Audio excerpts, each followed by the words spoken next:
हरे कृष्णा, राधे राधे। आप सभी का दिन शुभ और मंगलमय हो।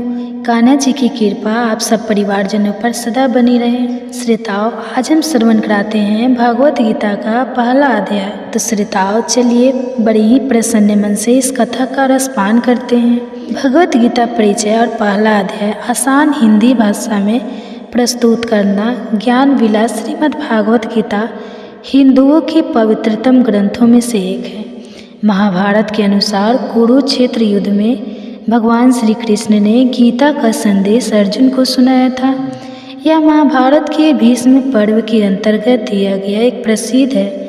भगवत गीता विश्वविख्यात महाकाव्य महाभारत का एक महत्वपूर्ण अंग है। भगवत गीता में 18 अध्याय 7 श्लोक है, जिन्हें रोज़मर्रा की जिंदगी में समझना थोड़ा मुश्किल है, इसलिए ज्ञान प्रस्तुत करता है आसान हिंदी भाषा में। भगवत गीता का परिचय और पहला अध्याय गीता की सृष्टि भूमि पांडवों और कौरवों के बीच हुआ। आज तक का सबसे घमासान महाभारत का युद्ध था। धृतराष्ट्र के सबसे बड़े पुत्र दुर्योधन ने पांडव को उनका अधिकार क्षेत्र देने से मना कर दिया था। पांडवों ने अपना अधिकार वापस पाने के लिए कई जतन किए, यहाँ तक कि स्वयं भगवान श्री कृष्ण को भी कौरवों के पास शांति दूत बनाकर भेजा है। अपनी ताकत के अहंकार में दुर्योधन ने एक न मानी और अंत में युद्ध की एकमात्र रास्ता बचा था जो कि पांडवों को उनका गौरव और सम्मान वापस दिला सकता था। आखिरकार पांडवों ने कौरवों के साथ युद्ध करना ही उचित समझा। युद्ध के मैदान में दोनों पांडव और कौरव सेना युद्ध के लिए इकट्ठे हुए। सभी को यह विश्वास था कि पांडव को यह युद्ध केवल और केवल इस विश्व के सबसे ताकतवर धनुर्धर अर्जुन ही जितवा सकते हैं। इस महाभयानक युद्ध में भगवान श्री कृष्ण ने स्वयं अर्जुन के सारथी अधिरथ चलाकर बने और श्री हनुमान जी उनके रथ पर गजा के रूप में विराजमान हुए। लेकिन जो भी यह युद्ध आरंभ होने वाला था, तब अर्जुन युद्ध भूमि में अपने पिता गुरु द्रोणा मित्रों और सगे संबंधियों को उसी युद्ध में मारने से विचार से विचलित हो गए। उनके मन में शत्रुओं के प्रति संशय उत्पन्न हो गया और युद्ध करने से अर्जुन ने सख्त मना कर दिया। वह हताश मेदे डगमगाता हुआ शस्त्र छोड़कर रथ पर ही बैठ गया। तब उसी अर्जुन को भगवान श्री कृष्ण ने कुरुक्षेत्र भूमि में भगवत गीता का उपदेश दिया। उन्होंने अर्जुन को आत्मा की अमृता, शरीर की नश्वरता, काम कर्म फल, त्याग, योग, ब्रह्मा, ज्ञान, भक्ति, त्याग, संन्यास, प्राकृतिक गुण, मन को वश में करने के उपाय, शुरू उदय, वीर, स्वभाव, पीछट, क्रोध और रात, इन तीनों को नियंत्रण में रखना, भवसागर से तैरने के उपाय इत्यादि के बारे में ज्ञान दिया। और यही ज्ञान श्री कृष्ण का अमूल्य गीता ज्ञान कहलाया। उन्होंने अपने दिव्य विभूति का वर्णन किया और जिनको अपने विराट रूप के दर्शन करवाए और अंत में उसको अपनी शरण में लेने का आश्वासन भी दिया।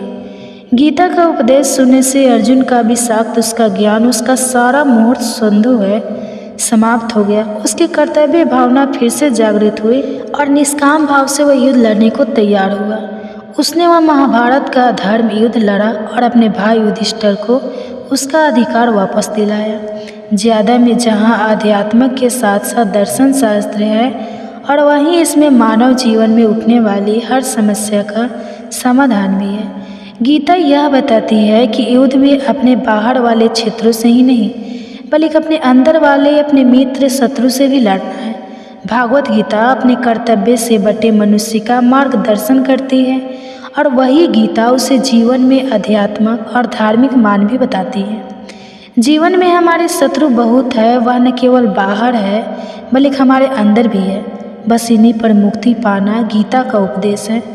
गीता में मोक्ष प्राप्ति के लिए 4 मार्ग बताए गए हैं। पहला ज्ञान का मार्ग, दूसरा कर्म का मार्ग, तीसरा ध्यान का मार्ग और अंतिम भक्ति का मार्ग। यही 4 मार्ग इस गुजरों को भरे भवसागर से निकलने के रास्ते हैं। तो चलिए इसी के साथ शुरू करते हैं भगवत गीता का पहला अध्याय। युद्ध का पहला अध्याय युद्ध क्षेत्र अर्जुन की मनोस्थिति को दर्शाता है। व्यूह रचना में खड़ी पांडव और कौरव सेनाओं के योद्धाओं का दुर्योधन वर्णन करता है। दोनों तरफ से शंख बजते हैं। युद्ध आरंभ होने से पहले अर्जुन के शव से अपने रथ को दोनों सेनाओं के मध्य अपने को कहते हैं, ताकि वह देख सके कि उसे किन किन लोगों से युद्ध करना है, और अपने पितामह, गुरुजनों और अन्य सगे संबंधियों को अपने सामने खड़ा देख मोहग्रस्त हो जाते हैं। हताशा के कारण वह युद्ध लड़ने से मना कर देते हैं।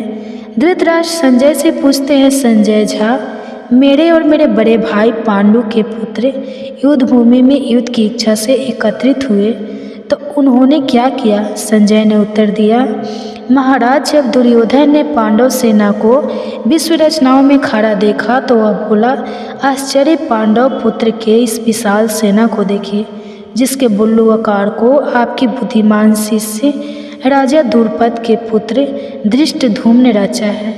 इस सेना में अर्जुन और भीम जैसे कई महारथी हैं। सत्य की विराट महारथी द्रुपद, ऊंट के तुवीर काशीराज, कुंती भोज सुभद्रा का पुत्र अभिमन्यु तथा द्रौपदी के पांचों पुत्र आदित्य, यह सभी बेहतरीन होता है। अब हमारी सेना के जो प्रमुख योद्धा है और जो हमारी सेना के नायक है, आप उन्हें भी जान लीजिए कि द्रोणाचार्य कर, अश्वत्थामा, नवीन कर और सोमदत्त का पुत्र भूरिश्रवा, यह सब हमें युद्ध जितवा सकते हैं। और इसके अलावा भी और कई योद्धा है जो मेरे लिए मरने को तैयार है। इन सब के पास तरह सुरक्षित है और यह सब के सब युद्ध में प्रवीण हैं। यह सभी योद्धा युद्ध विद्या अच्छी तरह से जानते हैं। पितामह भीष्म हमारी अजय सेना की रक्षा कर रहे हैं, जबकि भीष्म पांडव सेना की दशा कर रहे हैं और हमारी सेना पांडवों की सेना से कई गुना बड़ी है। फिर भी आप सब लोग सभी मोर्चों पर डटे रहकर हमारे सेनापति पितामह भीष्म की सब ओर से रक्षा करो। तब दुर्योधन को आश्वासन देने के लिए भीष्म पितामह सिंह की तरह गरजे और उन्होंने जोर से अपना शंख बजाया। युद्ध के मैदान में ढोल, नगाड़े, शंख चारों ओर बजने लगे, जिस कारण चारों ओर बड़े जोर का शोर होने लगा।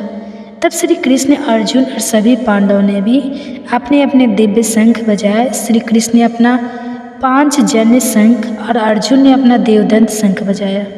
काशीराज, शिखंडी, रूपल, धूप, धूल, अभिमन्यु और द्रौपदी के पांचों पुत्र, इन सब ने भी अपने अपने शंख बजाए। उन अंगों की भयानक आवाज़ ने आसमान में गूंजते हुए आपके पुत्रों यानी धृतराष्ट्र के पुत्र और उनके पक्ष के सभी लोगों में डर पैदा कर दिया। अर्जुन का रथ श्रेष्ठ तथा उसमें सफ़ेद घोड़े जुड़े हुए थे। उसकी त्वचा पर भगवान हनुमान विराजमान थे और भगवान श्री कृष्ण स्वयं अर्जुन के सारथी थे। तब युद्ध शुरू होने वाला था और शास्त्र लगभग चलने ही वाले थे।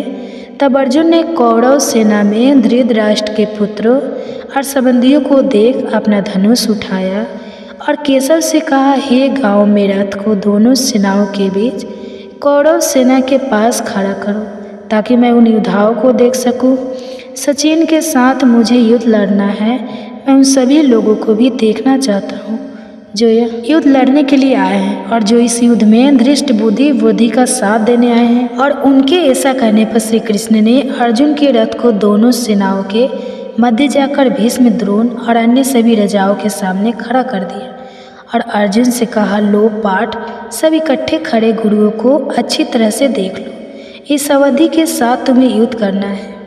लेकिन अर्जुन ने वह क्या देखा? उसने देखा दोनों सेनाओं में उसके गुरु, द्वाना, भाई, पुत्र, मित्र और शुभचिंतक खड़े हैं। जब अर्जुन ने अपने बंधु बांधव को सामने तैयार खड़े देखा तो वह भाविक और कमजोर हो गया और बोला, हे केशव, युद्ध की इच्छा रखने वाले इन मित्रों और संबंधियों को देखकर मेरे आग डूडों को गढ़ रहे हैं। मेरा मुंह सूख रहा है और मेरे रोंगटे भी खड़े हो रहे हैं। मेरा गांडीव धनुष भी मेरे हाथों से गिर रहा है। मेरी सारी त्वचा चल रही है। मेरा मन चक्कर खा रहा है और मैं खड़ा भी नहीं हो पा रहा हूँ। मैं इस युद्ध में अपने ही सगे संबंधियों को मारने में कोई भलाई नहीं देख पा रहा हूँ। मुझे ना ही लड़ाई चाहिए और ना ही राज्य और ना ही सुख चाहिए। हमें ऐसे राज्य से, ऐसे सुख भोग से, यहाँ तक कि हम जिंदा रहकर भी क्या करेंगे? क्योंकि जिन गुरु द्वार हम मामा, पुत्र और पौत्र तथा संबंधियों के लिए राज्य, भोग और सुख चाहते हैं, वह सब तो धन और प्राणों का मोह त्याग कर ये युद्ध में मरने के लिए तैयार खड़े हैं। तीनों लोगों के राज्य के लिए भी मैं इन सब लोगों को मारने के लिए तैयार नहीं हूँ। फिर पृथ्वी के छोटे से राज्य के लिए बिल्कुल ही नहीं। फिर चाहे यह सब मुझे ही क्यों न मार डाले। धृतराष्ट्र के इन पुत्रों को मारने से हमें भला क्या सुख मिलेगा, हमें क्या लाभ मिल सकता है। इन धृत लोगों को मारने से हमें केवल पाप लगेगा। इसलिए अपने ही संबंधित राष्ट्र के पुत्रों को मान हमारे लिए उचित नहीं। अपने इष्ट बंधुओं को मारकर हम कैसे सुखी हैं। यह ठीक है कि लोगों के मन में लोभ लालच भरा है, इसलिए यह सब ना तो परिवार का विनाश और ना ही मित्रों से विद्रोह करने के पाप को देख पा रहे हैं। लेकिन हमें तो युद्ध के कारण होने वाले परिवारों का विनाश साफ साफ दिखाई दे रहा है। इसलिए हमें तो इस पाप से बचने ही समझने होना चाहिए। कुल का विनाश हो जाने पर पुराने चले आ रहे हैं को धर्म वृद्ध दोनों नष्ट हो जाते हैं, और इन दोनों के नष्ट हो जाने से परिवार में अधर्म और विनाश के सिवा कुछ बाकी नहीं रहता। परिवार में अधर्म फैल जाने से परिवार की स्त्रियां भ्रष्ट हो जाती है, और स्त्रियों के भ्रष्ट हो जाने से वर्ण संकर तुरंत ही संतानें पैदा होती हैं, और यही अनचाही संतान और वर्ण संकर उस परिवार को नरक में पहुंचा देते हैं, क्योंकि उनके पूर्वजों की आत्मा पारंपरिक प्रिंट दाऊद जल से वंचित हो जाती है, अपने उच्च स्थान से गिर पड़ती है, और उन दुष्कर्म के कारण सदियों से चली आ रही जाति धर्म और कुल धर्म दोनों ही नष्ट हो जाते हैं। गुरु परंपरा से हम यह भी सुनते आ रहे हैं कि जिन लोगों के परिवार धर्म और विधान नष्ट हो जाते हैं उन्हें अवश्य ही अनिश्चित काल के लिए नरक में रहना पड़ता है। हे केशव, हम तो यह बहुत बड़ा पाप करने जा रहे हैं और यह अनर्थ करने को तैयार है, जो केवल राज्य का आनंद पाने के लिए अपने इष्ट भाइयों को मारने के लिए तैयार हो गए हैं। मेरे लिए तो यह कहीं अधिक अच्छा होगा कि धृतराष्ट्र के पुत्र शस्त्र हाथ में उठाकर मुंह मारते और मैं बिना शस्त्र उठाए बिना उनका मुकाबला किए ही महाराज हूँ।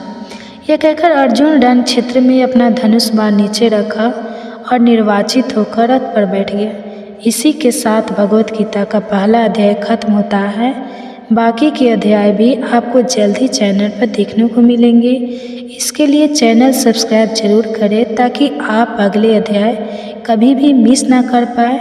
और यदि आप काफ़ी समय बाद यह वीडियो देख रहे हैं तो बाकी के अध्याय आपको हमारे चैनल की भगवत गीता के लिस्ट में मिल जाएंगे। और कमेंट्स में आपको हमारे द्वारा किया गया जतन कैसा लगा यह ज़रूर बताएं। तो मैं मिलूँगा आपको अगले अध्याय में।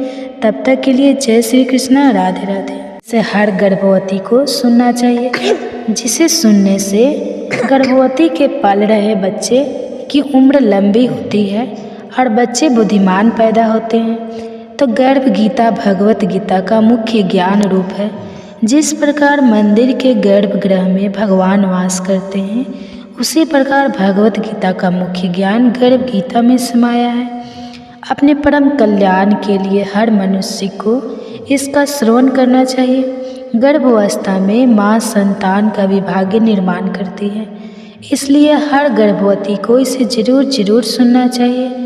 माना जाता है कि जो गर्भवती स्त्री से नित्य श्रवण कर सही चिंतन मन के द्वारा अपनाती है, उनकी संतानें श्रेष्ठ बुद्धि, श्रेष्ठ आचरण और शुभ संस्कारी होते हैं। आइए हमारे साथ साथ इस मुख्य ग्रंथ का पाठ श्रद्धापूर्वक प्रारंभ करें। एक समय की बात है, अर्जुन ने भगवान श्री कृष्ण से पूछा कि भगवान, क्या कारण है कि किसी जीव को माँ के गर्भ में आना पड़ता है तथा भांति भांति के कष्ट भोगने पड़ते हैं। ऐसा जीव किन कारणों और किन दोषों के कारण होता है। प्राणी अपने जन्म से पूर्व तो कष्ट पाता ही है, जन्म लेते समय भी उसे कष्टों से छुटकारा नहीं मिलता।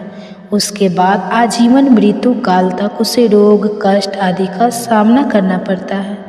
यह सुनकर भगवान मधुसूदन मुस्कुराते हुए बोले, हे श्रेष्ठ धनुधारी, मृत्यु लोक में जन्म लेने के पश्चात प्रत्येक जीवात्मा इस संसार की माया से प्रेरित होकर भौतिक संसाधनों के बंधनों में बंध जाती है और वह अपना मुख्य उद्देश्य, जो कि मात्र ईश्वर की प्राप्ति है, उसे भूलकर परिवार, पुत्र पुत्रियों, संगी संबंधियों आदि के मोह में फंसकर ही रह जाती है।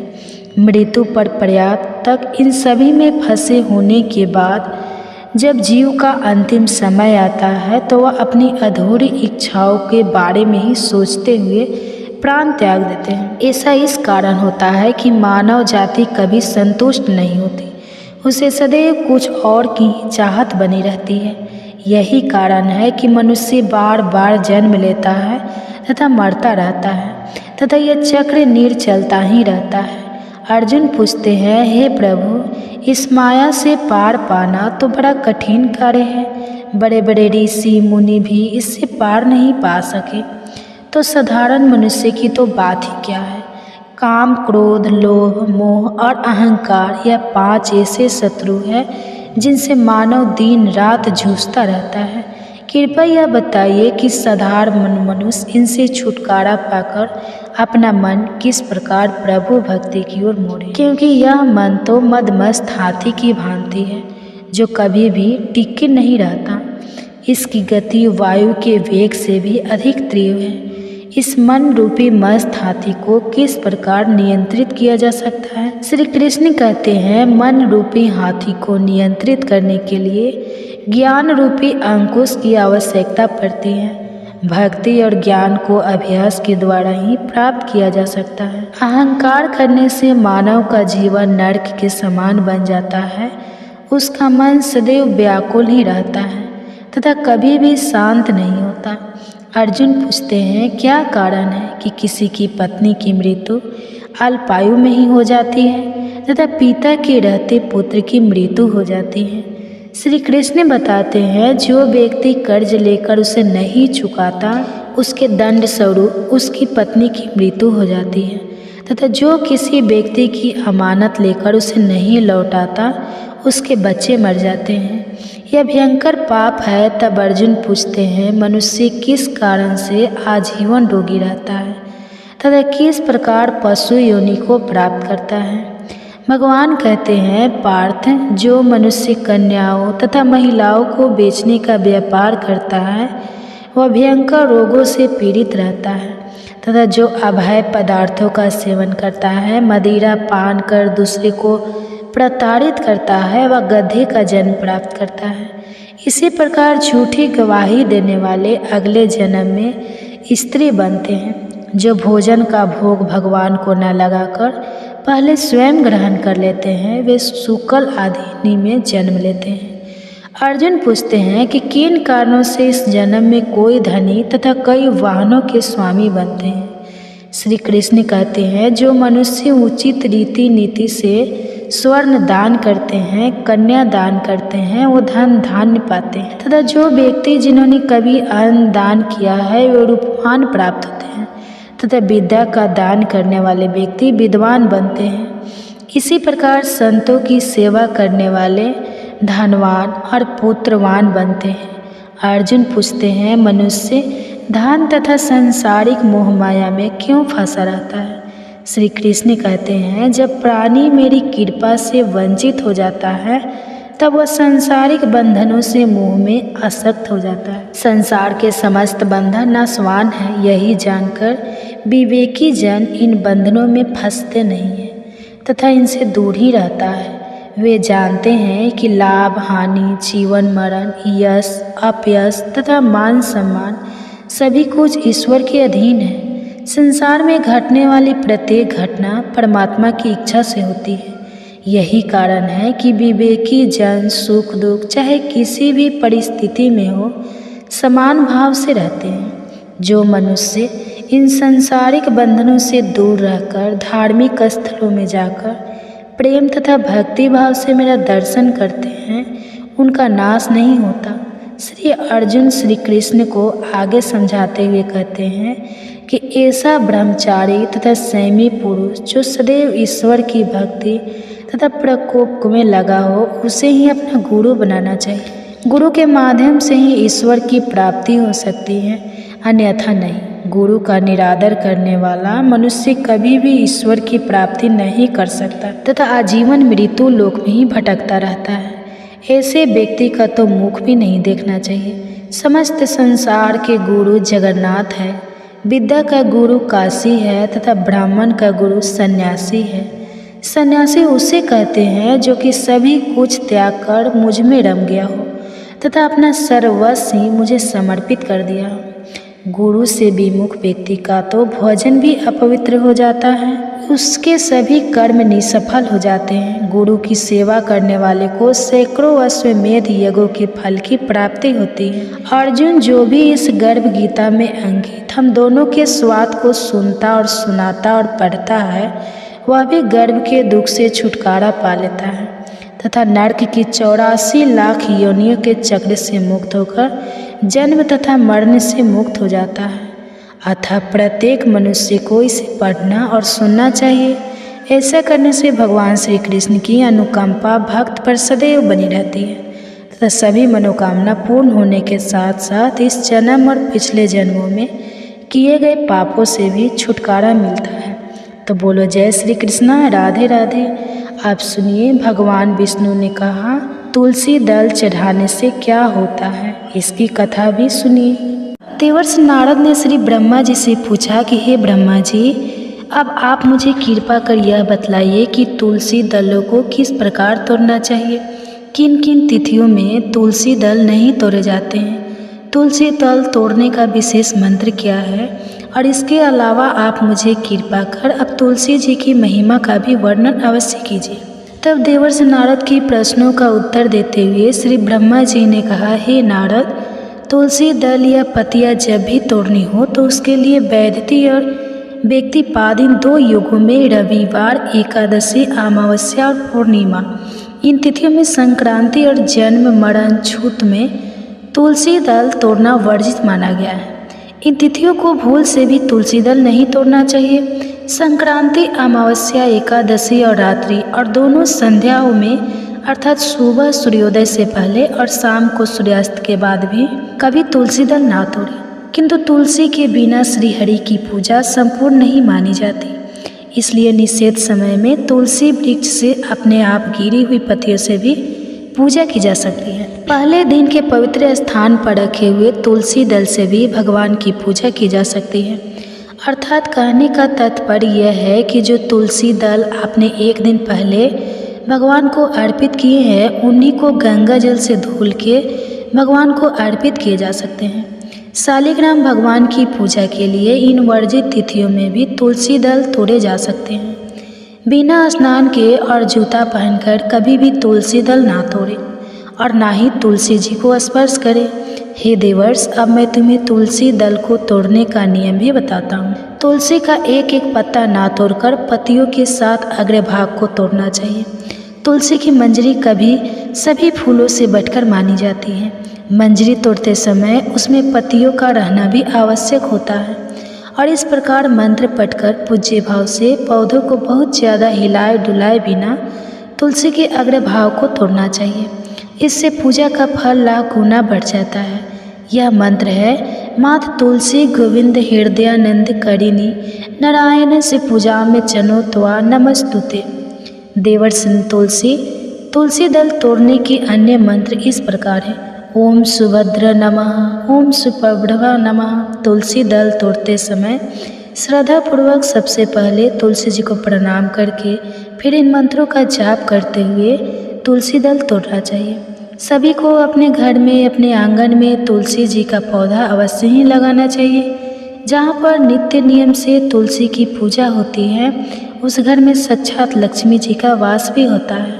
स्वयं भगवान नारायण तुलसी जी को अपने मस्तक पर धारण करते हैं, क्योंकि यह मोक्ष कारक तो है ही, भगवान की भक्ति भी प्रदान करती है।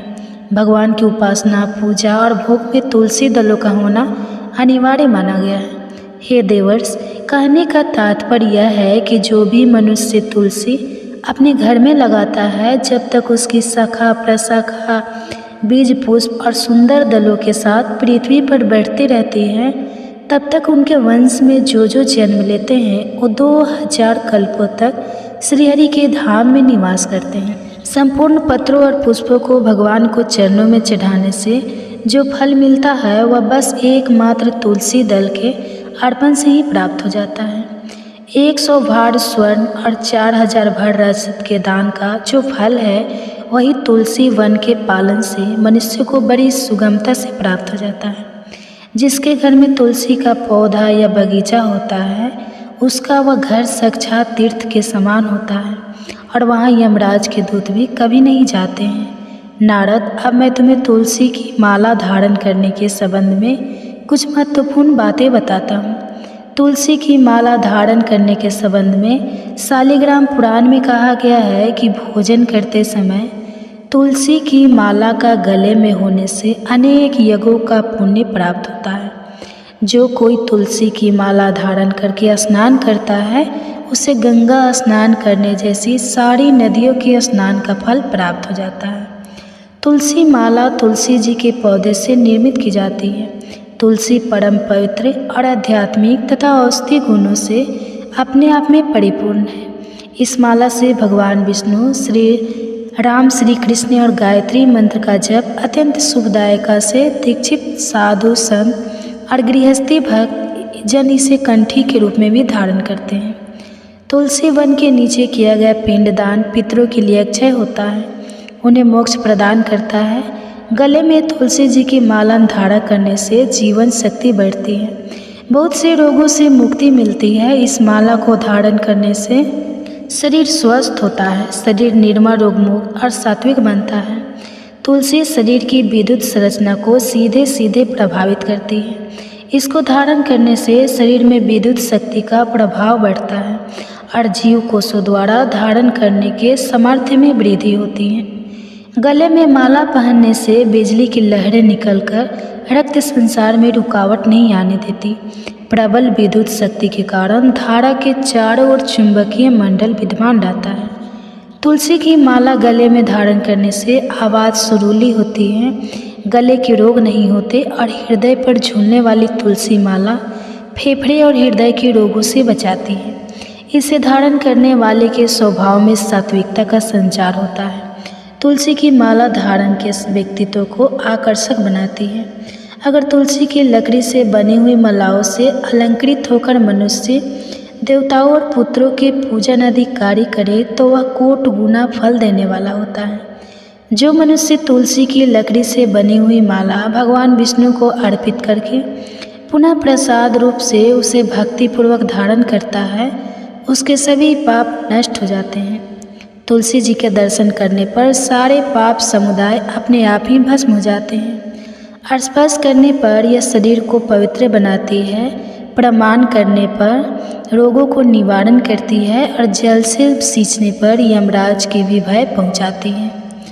तुलसी लगाने पर यह भगवान के समीप ले जाती है और भगवत चरणों में चढ़ाने पर मोक्ष रूपी फल प्रदान करती है। देवर्षि नारद को तुलसी जी की महिमा का वर्णन करके श्री ब्रह्मा जी कुछ क्षणों के लिए मौन हो गए। आज का अध्याय समाप्त हुआ। अब सुनिए भगवान कृष्ण की भक्ति की कहानी। एक बार समुद्र किनारे एक गांव में कृष्णा बाई नाम की एक बूढ़ी माई रहती थी। वह भगवान कृष्ण की परम भक्त थी। एक झोपड़ी में रहा करती थी। कृष्णा बाई का वास्तविक नाम तो सुखिया था, पर कान्हा जी की भक्ति के कारण गांव के लोगों ने उनका नाम ही कृष्णा बाई रख दिया। गांव में घर घर जाकर झाड़ू पोछा करना, बर्तन साफ करना और खाना बनाना ही उनका काम था। कृष्णा बाई रोज फूलों की माला बनाकर किसी प्रकार समय निकालकर दोनों समय ही श्री कृष्ण जी को पहनाया करती और फिर समय मिलने पर घंटों घंटों कान्हा जी से बात किया करती थी। गांव के लोग जब बुढ़िया को इस तरह से अकेले अकेले बातें करते देखते तो यही सोचते कि बुढ़िया तो पागल है। एक रात श्री कृष्ण ने अपनी भक्त कृष्णा बाई से यह कहा कि कल बहुत बड़ा भूचाल आने वाला है, तुम यह गांव छोड़कर इस गांव से कहीं दूर चले जाओ। अब क्या था, मालिक का आदेश था, प्रभु का आदेश था, मानना तो था ही। कृष्णा बाई ने झट से अपना सारा सामान इकट्ठा करना शुरू कर दिया और गांव वालों को भी बता दिया कि कल मेरे सपने में कान्हा जी आए थे और कह रहे थे कि कल बहुत बड़ी प्रलय आने वाली है, इस गांव को छोड़कर पास के ही गांव में चली जा। अब जब लोगों ने सुना तो उन्होंने यह तो देखा कि वह अकेली अकेली बातें करती है, तो सोचा कि शायद बुढ़िया पागल हो गई है।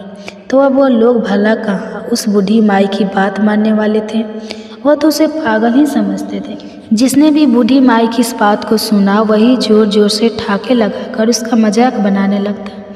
इतने में बाई ने एक बैलगाड़ी मंगवा ली और अपने कान्हा जी की मूर्ति ली और जो भी जरूरी सामान था उसकी गठरी बांधकर गाड़ी में बैठ गई।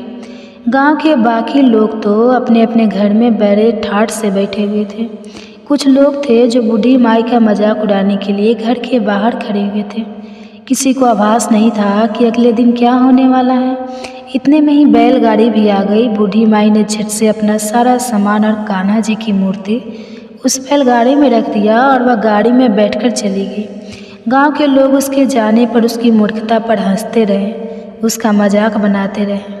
जब जाने लगी तो अपने गांव की सीमा पार कर जैसे ही वे दूसरे गांव में प्रवेश करने वाली थी कि उसे कान्हा जी की आवाज़ आई कि रे पगली, जा वापस जा और अपनी झोपड़ी में जा और झोपड़ी में से जरा वो सुई तो ले आ जिससे तू रोज़ मुझे माला बनाकर पहनना आती है।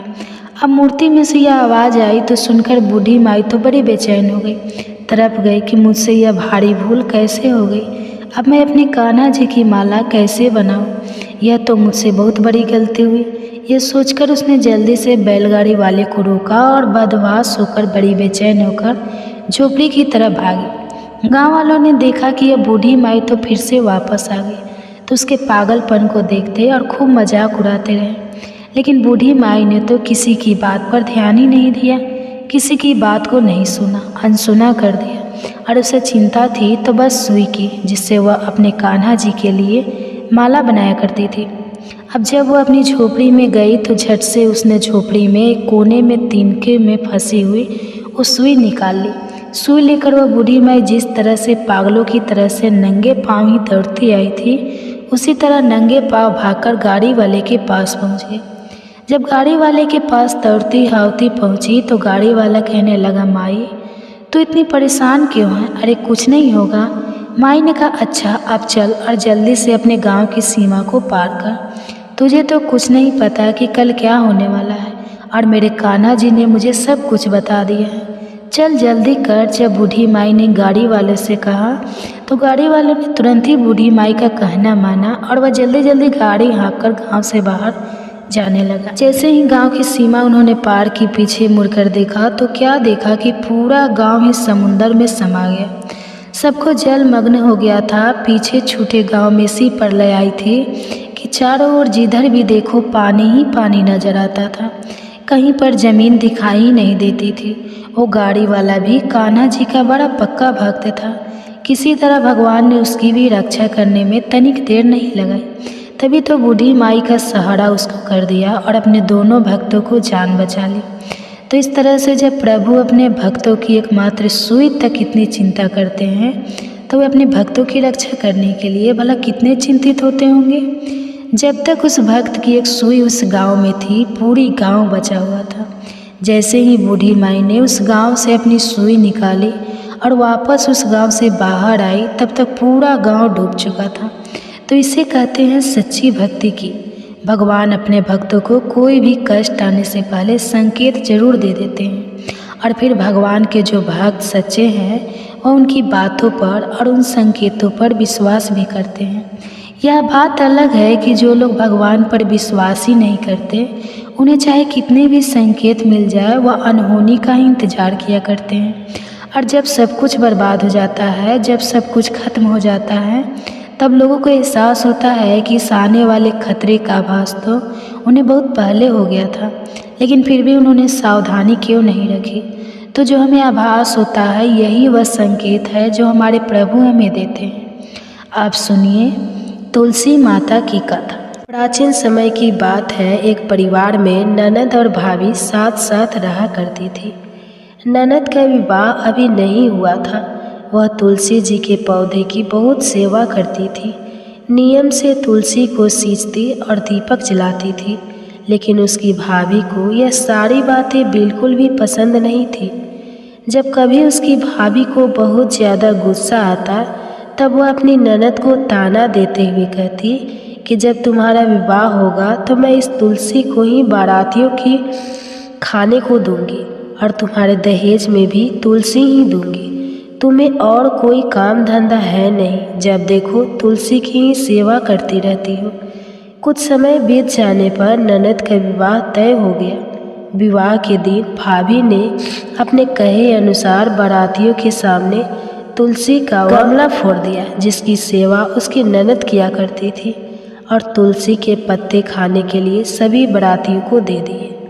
तुलसी जी की कृपा से वह फूटा हुआ गमला कई सारे स्वादिष्ट पकवानों में बदल गया। भाभी ने गहनों के नाम पर तुलसी की मंजरी से बने हुए गहने अपनी ननद को पहना दिए। तुलसी जी की कृपा से देखते ही देखते तुलसी जी की मंजरी से बने वह गहने भी सुंदर सोने जवाहरात में बदल गए। इतना ही नहीं, भाभी ने मारे क्रोध के वस्त्रों के स्थान पर तुलसी का जनेऊ रख दिया, और वह भी रेशमी और सुंदर वस्त्रों में बदल गया। अब जब ननद अपनी ससुराल में पहुंची तो ससुराल में तो उसके दहेज की बहुत प्रशंसा हुई। यह बात भाभी के कानों तक भी पहुंची। उसे बहुत आश्चर्य हुआ कि उसने सोचा कि उसने तो ननद के गहने, कपड़े और जनेऊ तक तुलसी जी के ही रखे थे और तुलसी जी की मंजरी रखी थी। यह सब जानकर भाभी को बहुत आश्चर्य हुआ। अब उसे तुलसी जी की पूजा का महत्व समझ में आ गया था। उस भाभी की भी एक बेटी थी। वह तब अपनी बेटी से कहने लगी कि बेटी, तुम भी तुलसी जी की सेवा किया करो, तुम्हें भी तुम्हारी बुआ की तरह फल मिलेगा। वह जबरदस्ती अपनी बेटी से तुलसी महारानी की सेवा करने को कहा करती, लेकिन लड़की का मन तो तुलसी की सेवा में लगता ही नहीं था। धीरे धीरे समय बीतता गया और भाभी की लड़की बड़ी हो गई। अब उसके विवाह का समय आ गया।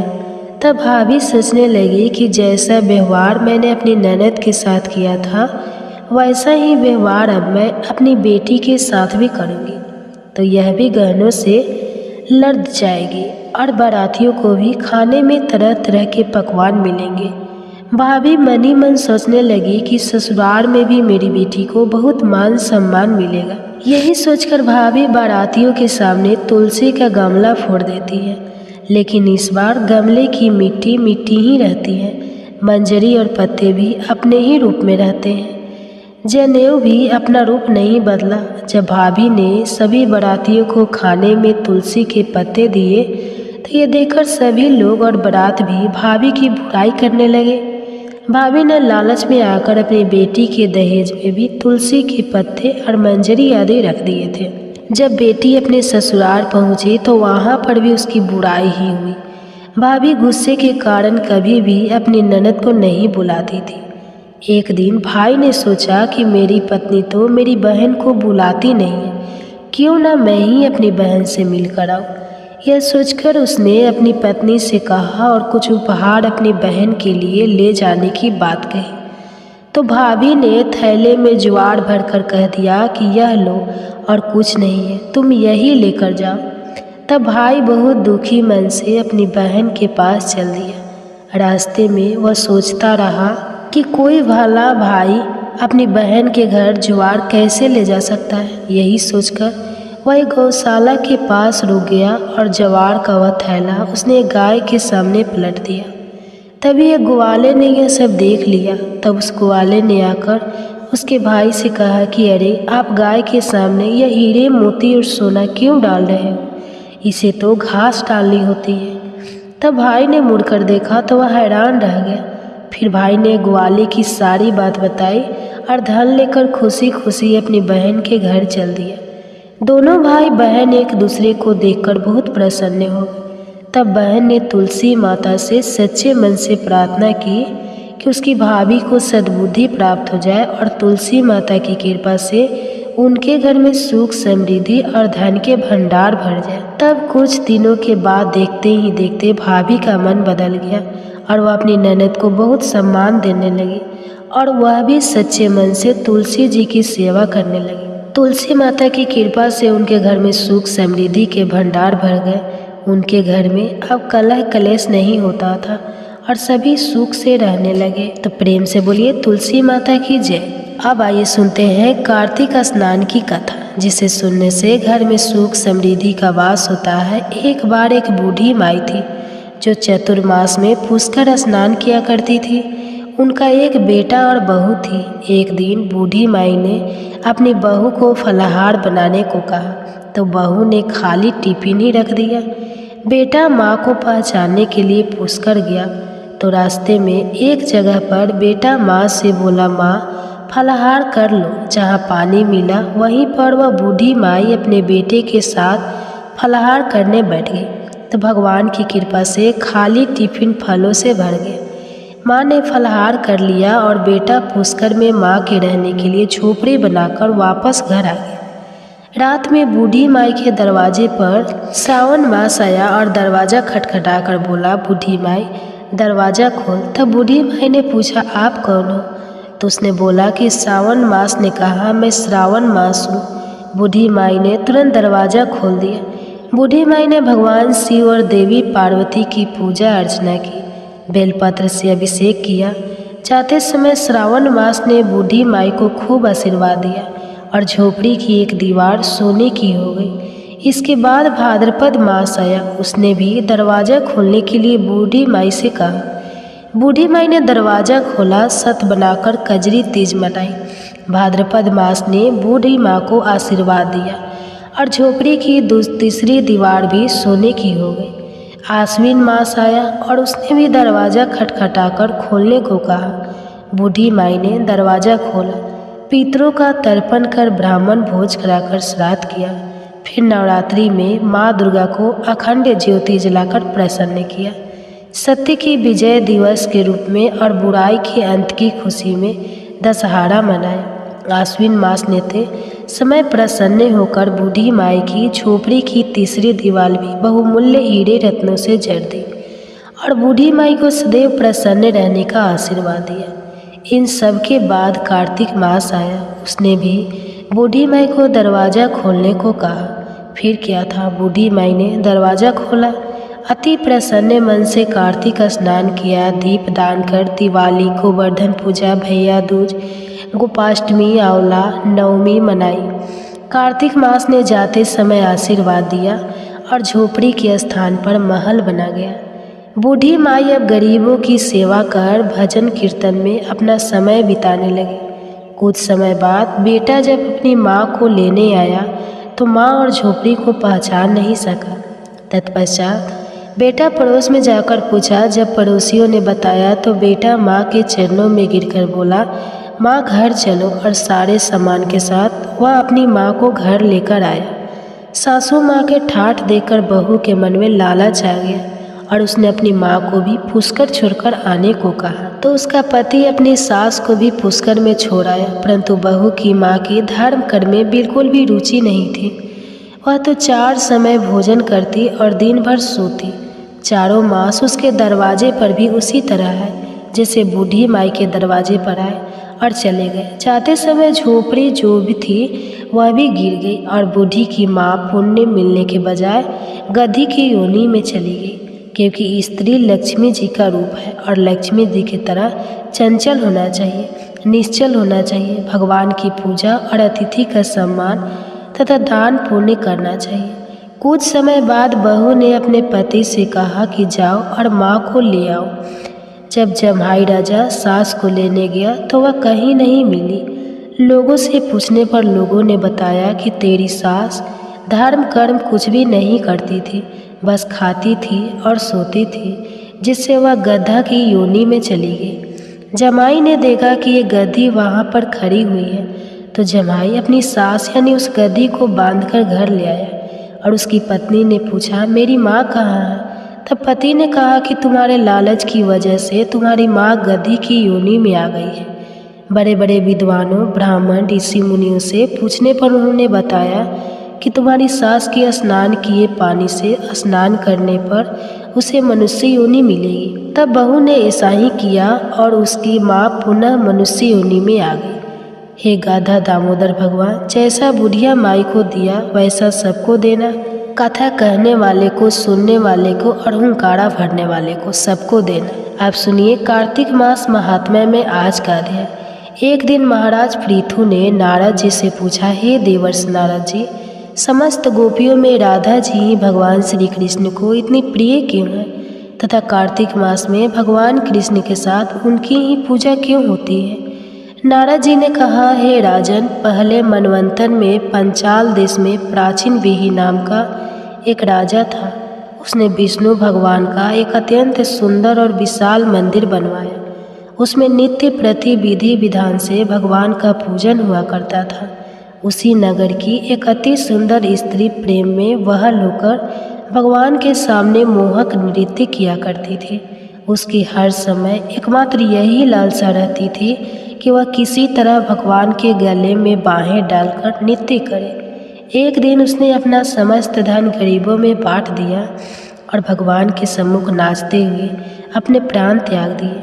स्वर्ग में वह स्त्री चंद्रकृति नामक अत्यंत सुंदर देवांगना बनी। एक दिन वह दर्पण में अपना अद्भुत रूप लावण्य देखकर मन ही मन कहने लगी कि भगवान के अतिरिक्त अन्य कोई मेरा पति नहीं हो सकता। ऐसा विचार करके वह भगवान की छवि मन में धारण कर नृत्य करने लगी। कुछ समय बाद दैत्यों के आतंक से दुखी होकर समस्त देवता ब्रह्मा जी की शरण में गए। तब ब्रह्मा जी ने भगवान विष्णु के कृष्ण अवतार लेने का संपूर्ण वृत्तांत देवताओं को सुनाया और साथ ही उनको आज्ञा दी कि देवता ग्वाल बाल एवं देवांग नाय गोपियों के रूप में जन्म लेकर भगवान की सेवा करें। देवांगना चंद्रकृति ब्रह्मा जी से प्रार्थना करती हुई बोली, हे पितामह भगवान, स्वयं मेरे साथ नाचे, मेरा पूर्व जन्म का यह मनोरथ पूर्ण करने की कृपा कीजिए। तब ब्रह्मा जी ने वरदान देते हुए कहा, तुम नंद ग्राम में वृषभान गोप के यहाँ राधा नाम से जन्म लेकर समस्त ब्रज गोपिका से अधिक भगवान को प्रिय होगी। उस समय भगवान तुम्हें अपने प्राणों से भी अधिक प्रिय समझेंगे तथा रास उत्सव में तुम उनके साथ नृत्य करोगे। इस प्रकार तुम्हारा मनोरथ पूर्ण होगा। ब्रह्मा जी के वरदान को पूर्ण करने के लिए श्री कृष्ण अवतार में भगवान ने राधा जी के साथ रास उत्सव में नृत्य किया और उन्हें अपने प्राणों से भी अधिक प्रिय माना। तो बोलो श्री राधा रानी की जय। महाराज प्रभु ने नारद जी से पूछा है, देवर्षियाम, पंचक काल में दीपदान का क्या महत्व और विधान है? कृपा करके मुझे बतलाइए। तब नारद जी ने कहा, हे राजन, कार्तिक मास के कृष्ण पक्ष की त्रयोदशी से शुक्ल पक्ष की द्वितीया तक के 5 दिन यम पंचक कहलाते हैं। इन दिनों में धनतेरस की रात्रि को यमराज के निमित्त दीपक जलाने से यमराज प्रसन्न होते हैं और अकाल मृत्यु आदि नहीं होती। इसके अगले दिन कार्तिक कृष्ण चतुर्दशी को नरक चतुर्दशी भी कहते हैं। इस दिन तिल का तेल, अपमार्ग तथा दुर्वा आदि लगाकर स्नान करना चाहिए। स्नान के बाद दक्षिण की ओर मुख करके अपस्वयं होकर जल में तिल मिलावे और 3 दिन अंजलि से यमक, धर्मराजा, मृत्युए, अंतकाय, कलाय, सर्वभूतका, आयुधुए, दनाय, परमेश्वर, मृत्युका, चिंता, चित्रगुप्ता है, इन नामों से यमराज को तर्पण करें। फिर स्वयंकाल ब्रह्मा, विष्णु, शिव तथा दुर्गा के मंदिरों में तथा वृक्ष सभा, गौशाला, बगीचा, नदी, तालाब, कुआं, बावड़ी, गली, चौड़ा, खेत, सम्मान आदि में दीपक जलाते और रात्रि को श्री लक्ष्मी जी की पूजा करें। यदि शास्त्र में किसी भी मृत्यु हो गई हो तो उसके निमित्त भी चतुर्दशी को दीप दान करना चाहिए। इससे अक्षय पुण्य फल प्राप्त होता है।